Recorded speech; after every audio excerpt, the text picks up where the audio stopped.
New U.S. envoy arrives in Venezuela after Maduro's ouster. Iran hints at progress toward negotiations with U.S. Trump says U.S. will have very substantial response if Canada enacts trade deal with China. Exiled Tibetans choose leaders for lost homeland. Challenges for millions pushed back to Afghanistan. In a significant development, U.S. Chargé d'Affaires Laura Dogu has arrived in Caracas, Venezuela, marking the first American diplomatic presence in the country in 7 years. This move comes after the U.S. severed ties with Venezuela in 2019, following disputed elections and the U.S. recognition of opposition leader Juan Guaido as interim president. Dogu, a seasoned diplomat with prior ambassadorial roles in Honduras and Nicaragua, stated upon arrival, "My team and I are ready to work," signaling a renewed commitment to diplomatic engagement. Venezuelan Foreign Minister Yvonne Gil welcomed Dogu, emphasizing a mutual desire to address bilateral issues through diplomatic dialogue grounded in mutual respect and international law. This diplomatic thaw follows the recent ousting of former President Nicolas Maduro by U.S. forces, leading to the appointment of Delcy Rodriguez as interim president. Rodriguez has since enacted significant reforms, including the privatization of Venezuela's oil sector and the announcement of an amnesty bill for political prisoners, moves seen as steps toward meeting U.S. demands and easing sanctions. A senior Iranian official says progress is being made toward possible negotiations with the United States, even as Washington increases its military presence near Iran.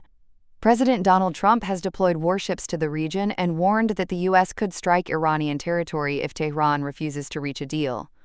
Ali Larijani, head of Iran's Supreme National Security Council, said that despite what he called media exaggeration, structural arrangements for negotiations are progressing. Larijani also met with Qatar's prime minister in Tehran, where both sides discussed ongoing efforts to reduce regional tensions. Qatar, a key U.S. ally that maintains relatively strong ties with Iran, could serve as a mediator between the two countries.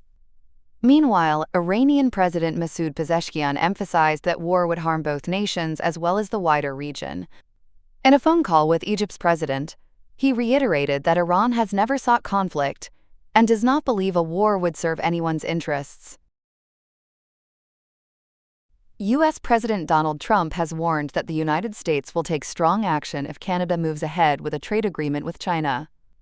Speaking to reporters aboard Air Force One, Trump said Washington would respond in a, quote, very substantial way, claiming the deal could expand China's influence over Canada.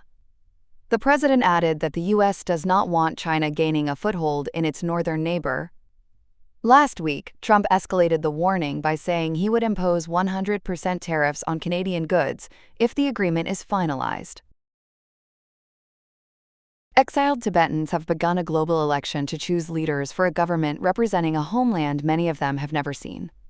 Voting is taking place across 27 countries, from Buddhist monasteries in the Himalayas to Tibetan communities in South Asia, Europe, Australia, and North America, though not in China.